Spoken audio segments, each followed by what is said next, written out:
Assalamualaikum warahmatullahi wabarakatuh. Perkenalkan, nama saya Agis Nazmi Ilmah dengan NIM 2108031020049 dari Prodi D3 Administrasi Keuangan.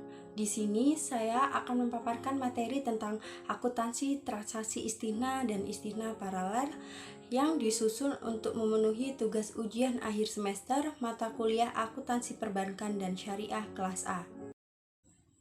Baik, untuk materi yang pertama ada definisi istihna. Apa sih istihna itu? Istihna merupakan kontrak jual beli dalam bentuk pemesanan pembuatan barang tertentu dengan kriteria dan persyaratan tertentu yang disepakati antara pemesan dan penjual. Barang yang diperjualbelikan biasanya adalah barang manufaktur. Adapun dalam hal pembayaran, transaksi istihna dapat dilakukan di muka, melalui cicilan, atau ditangguhkan sampai suatu waktu pada masa yang akan datang. Materi yang kedua ada rukun transaksi. Yang pertama, transaktor. Transaktor terdiri atas pembeli dan penjual. Kedua transaktor disyaratkan memiliki kompetensi berupa akil balik dan kemampuan memilih yang optimal seperti tidak gila, tidak sedang dipaksa, dan yang lain sejenisnya. Adapun untuk transaksi dengan anak kecil dapat dilakukan dengan izin dan pantauan dari walinya. Terkait dengan penjual, Dewan Syariah Nasional mengharuskan agar penjual menyerahkan barang tepat pada waktunya dengan kualitas dan jumlah yang telah disepakati. Penjual diperbolehkan menyerahkan barang lebih cepat dari waktu yang disepakati dengan syarat kualitas dan jumlah barang sesuai dengan kesepakatan dan ia tidak boleh menuntut tambahan harga. Yang kedua ada objek istimna. Yang pertama, harus jelas spesifikasinya. 2. Penyerahan dilakukan kemudian. 3.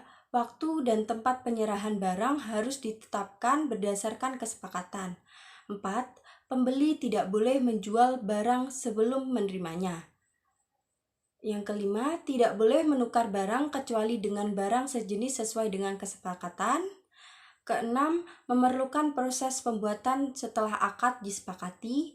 Dan yang terakhir, barang yang diserahkan harus sesuai dengan spesifikasi pemesanan, bukan barang massal. Adapun rukun transaksi yang ketiga ada ijab kabul. Ijab kabul dan kabul istihna merupakan pernyataan dari kedua belah pihak yang berkontak dengan cara penawaran dari penjual atau bank syariah dan penerimaan yang dinyatakan oleh pembeli atau nasabah.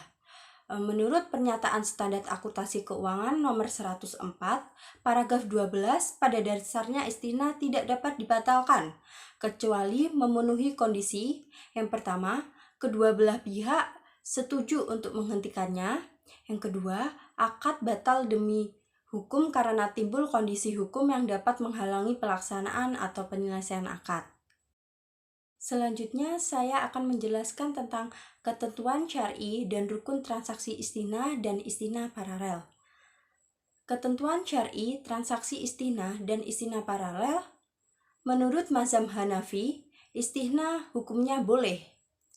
Ketentuan syar'i, transaksi istimna diatur dalam fatwa Dewan Syariah Nasional nomor 6 tahun 2000 tentang jual beli istihna. Adapun rukun transaksi istihna, rukun transaksi istihna paralel berdasarkan fatwa Dewan Syariah Nasional nomor 6 tahun 2000. Disebutkan bahwa akad istihna kedua harus dilakukan terpisah dari akad pertama. Adapun akad kedua baru dilakukan setelah akad pertama sah. Selanjutnya ada pengawasan syariah transaksi istihna dan istihna paralel. Yang pertama, memastikan barang yang diperjualbelikan tidak diharamkan oleh syariah Islam. Yang kedua, meneliti apakah bank membiayai pembuatan barang yang diperlukan nasabah sesuai pesanan dan kriteria yang disepakati. Yang ketiga, memastikan akad istihna dan akad istihna paralel dibuat dalam akad yang terpisah. Dan yang terakhir, memastikan bahwa akad istinah yang sudah dikerjakan sesuai dengan kesepakatan hukumnya mengikat. Adapun cakupan standar akuntansi istinah paralel. Akuntansi istinah paralel diatur dalam Pernyataan Standar Akuntansi Keuangan Nomor 104 tentang istinah. Terkait dengan pengakuan dan pengukuran transaksi, standar ini mengatur tentang penyatuan dan segmentasi akad, pendapat istinah dan istinah paralel, istinah dengan pembayaran tangguh, biaya perolehan, istinah penyelesaian awal, pengakuan transaksi rugi, perbahan pesanan, dan tagihan tambahan. Pembahasan detail tentang konsep dan penerapan akuntansi istinah akan dibahas pada bagian teknis perhitungan dalam penjualan transaksi istinah. Baik, untuk pemaparan materi selanjutnya ada teknis perhitungan dan penjumlahan transaksi istinah. Yang pertama, melakukan perhitungan transaksi istinah. Yang kedua, penjualan transaksi istinah. Yang ketiga, pendatangan akad dengan pembeli atau bank sebagai penjual. Yang keempat, pembuatan akad istinah paralel dengan pembuatan barang atau bank sebagai pembeli berdasarkan Pernyataan Standar Akuntansi Keuangan Nomor 104. Paragraf 29 disebutkan bahwa biaya perolehan istinah paralel terdiri dari biaya perolehan barang pesanan sebesar tagihan produsen atau kontraktor kepada entitas. Selanjutnya, biaya tidak langsung yaitu biaya overhead termasuk biaya akad dan praakad. Dan yang terakhir, semua biaya akibat produsen atau kontraktor tidak dapat memenuhi kewajibannya. Yang kelima, penerimaan dan pembayaran tagihan kepada penjual atau pembeli barang istinah. Yang keenam, pengakuan pendapatan istinah. Yang ketujuh, penyajian. Dan yang terakhir, ketentuan penyajian transaksi terkait jual beli dengan skema istinah. Baik, untuk materi yang terakhir ada materi penyajian. Berdasarkan Pernyataan Standar Akuntansi Keuangan Nomor 104, penyajian rekening yang terkait transaksi istinah dan istinah paralel antara lain: yang pertama, piutang istinah yang timbul karena pemberi modal usaha istinah oleh bank syariah.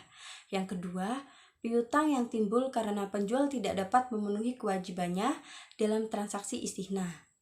Rekening ini disajikan terpisah dari piutang istinah. Dan yang terakhir, hutang istinah. Timbul bank menjadi penjual barang istinah yang dipesan oleh nasabah pembeli. Sekian pemaparan materi dari saya. Mohon maaf apabila ada salah kata ataupun kekurangan dalam pemaparan materi saya. Terima kasih untuk teman-teman semua. Semoga ilmu yang saya sampaikan bisa bermanfaat bagi kita semua. Amin. Wassalamualaikum warahmatullahi wabarakatuh.